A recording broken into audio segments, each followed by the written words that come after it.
Imagine a boulevard that rivaled the Champs-Élysées in Paris or even New York City's Fifth Avenue, lined with opulent mansions, manicured gardens, and monuments celebrating national heroes. This was Paseo de la Reforma during its golden age, the pride of Mexico City and the stage where the country's elite flaunted their wealth and power. But today much of the grandeur is gone, replaced by towering skyscrapers, bustling traffic, and the hum of modern life. But what happened to the mansions that once lined this grand avenue? Hi everyone, Ken here. Hit that subscribe button and let's explore Mexico City's Millionaires Row in a special episode of This House. To understand the story and find out exactly what happened, we must first delve into the era that gave rise to the opulent mansions, the Porfiriato. The Porfiriato, named for Porfirio Diaz, who ruled Mexico almost uninterrupted from 1876 to 1911, was a period of dramatic transformation. Much like America's Gilded Age, it was marked by rapid modernization, enormous economic growth, and glaring social inequalities. Diaz pursued a policy of order and progress, welcoming foreign investment and prioritizing industrialization and infrastructure. Railroads expanded, telegraph lines crisscrossed the country, and Mexico City emerged as a modern metropolis. Yet this progress came at a cost: the concentration of wealth in the hands of a few and widespread exploitation of the working class, an aspect of this period that would prove to be of great importance later on. For Mexico City's elite, this was an age of unprecedented wealth. Inspired by European aesthetics, the upper class embraced French culture from their fashions to their architecture. The result was the construction of lavish homes along Paseo de la Reforma, a boulevard originally conceived by Emperor Maximilian during the short-lived Second Mexican Empire. Modeled after the great European boulevards like Vienna's Ring Road, it connected Chapultepec Castle, the imperial residence, to the city's center. Renamed after the fall of the empire, the Paseo de la Reforma became a symbol of Mexico's aspirations to modernity and grandeur. By the late 19th century, Paseo de la Reforma had evolved into the ultimate address for Mexico's wealthiest families. Mansions here were not merely homes, but architectural statements. Influenced by French Beaux-Arts, Gothic Revival, and other European styles, these homes showcased intricate facades, expansive courtyards, and imported materials. Inside, they boasted grand staircases, crystal chandeliers, and walls adorned with fine art. Each property told a story of ambition and affluence, serving as a tangible expression of its owner's success. But these homes were not built in isolation. They were part of a broader narrative of urban transformation under Diaz. Alongside the mansions, monuments were built to commemorate key figures and events in Mexican history.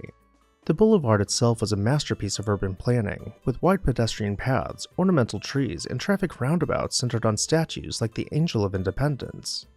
The Milos Rivas House, later known as the French Embassy, stood as a prominent architectural and historic landmark in Mexico City's Colonia Juarez. Built in 1891 on an expansive plot at the corner of Lisboa and Roma streets, the stately residence was initially the home of Don Salvador Malo Rivas. Its design, distinguished by a 5-level lookout tower, terraces, and intricate wrought iron detailing, embodied the eclectic European-inspired style of the Porfirian era. In 1907, the house was transformed into the French Embassy, playing a pivotal role in Mexico's diplomatic history. By 1910, during the centennial celebrations of Mexican independence, Ambassador Paul Lefebvre hosted numerous events in its opulent interiors, characterized by plasterwork, brocade drapes, and gilded mirrors. The residence became a hub for high-level diplomacy, including critical discussions during Mexico's turbulent political transition. Eventually, it was replaced by an apartment building.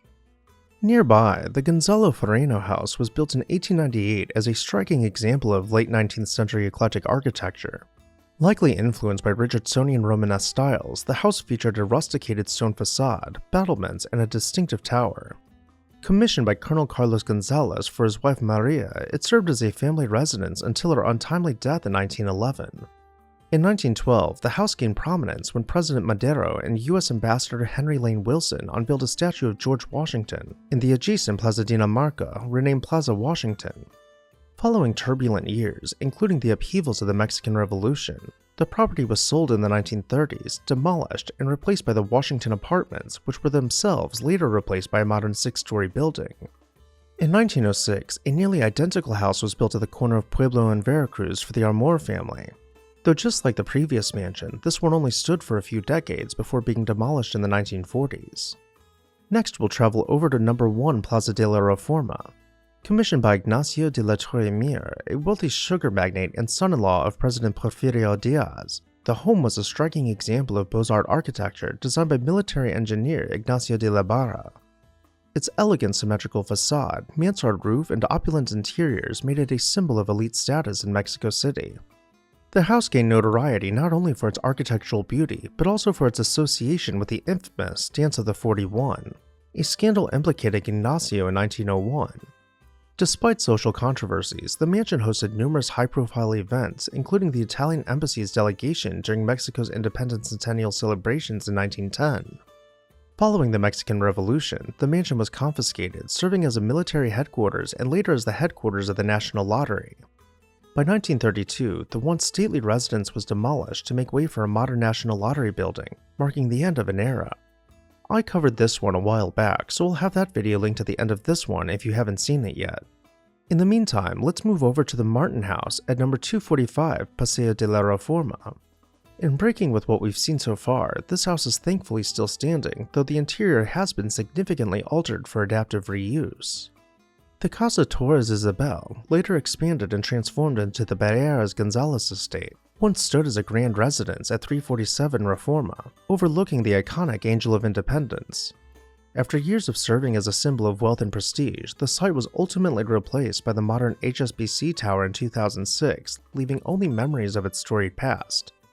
By 1907, once among the most iconic and eclectic of these mansions was constructed for Don Dante Cusi-Castoldi. Thankfully, this one also survived both the impending revolution and the relentless march of progress. The elegant mansion built in 1892 for Delfín Sánchez and Felicitas Huertas, daughter of President Benito Juárez, also graced the stretch of Paseo de la Reforma now occupied by the Sevilla Palace, the Continental Building, and the Hotel Reforma. Designed by Silvio Contri, it featured Italian Renaissance-inspired architecture and lush gardens. Over time, the property was subdivided, leading to the creation of modern structures that replaced the historic home. Today, the site bears no resemblance to its illustrious past, save for the statue of General Mariano Jimenez standing in quiet remembrance across the avenue. The house at 131 Paseo de la Reforma, originally belonging to the Encana Correntina family, was rebuilt in 1897 by Don Pedro Enrique Estrada as a grand French-inspired residence. Later acquired by Dr. Manuel Mestre, it became a cultural and historical landmark with ties to revolutionary politics and the celebrated dancer Gloria Mestre. By the mid-20th century, the home was heavily altered, losing its original architectural elegance as the area shifted toward commercial development. In 1979, the building was demolished, and the site now houses the access staircase to the Senate of the Republic. The Brana Ricard House, built in 1888 at 27 Paseo de la Reforma, was a striking example of French-inspired eclecticism, designed by English architect Charles Hall. Situated on a vast plot, the mansion boasted 34 rooms, elegant mansard roofs, and meticulously landscaped gardens that reflected the height of Porfirian luxury. Its owners, businessman Thomas Braniff and his wife, Lorenza Ricard, were prominent figures in Mexican society, with Braniff's fortune tied to railroads, industry, and real estate. The house became a focal point of elite social gatherings and hosted the Japanese legation during Mexico's centennial celebrations in 1910. Inside, its grand ballroom, adorned with Sèvres vases, brocade, and French tapestries, embodied the opulence of the era, while intimate spaces like the ladies' salon offered a glimpse into the refined taste of its occupants. During the turbulent revolutionary years, the house was commandeered by various leaders, witnessing events that shaped the nation's history. By the late 1920s, as urban development surged, the Braniff Ricard House was demolished, making way for modern construction.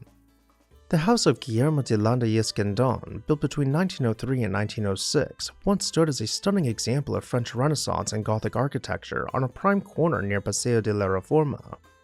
Designed by the English firm Waring & Gillow, the mansion featured intricate references to Loire Valley chateaux with elegant towers, finials, and a grand double-height central hall adorned with colonial-era furnishings. The residence reflected de Landa's role as a prominent figure in Mexican society, serving as a governor of Mexico City during a transformative era of urban development.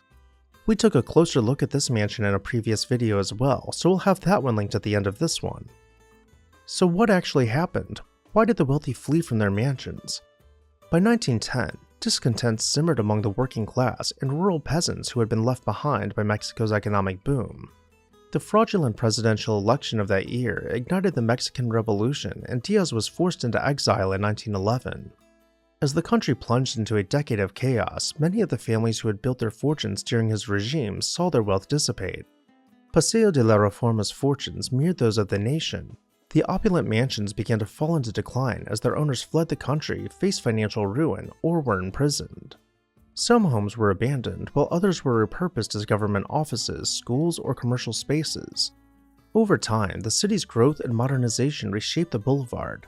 By the mid-20th century, many of the grand homes had been demolished to make way for modern office buildings and skyscrapers.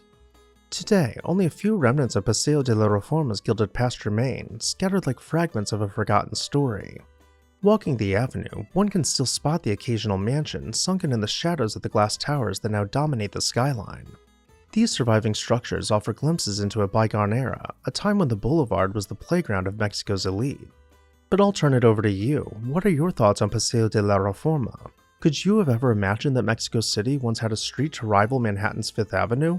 Or maybe you'd rather tell me which mansion was your favorite. Either way, let me know down below in the comments section. And while you're there, make sure you're subscribed so you never miss an exciting episode of This House.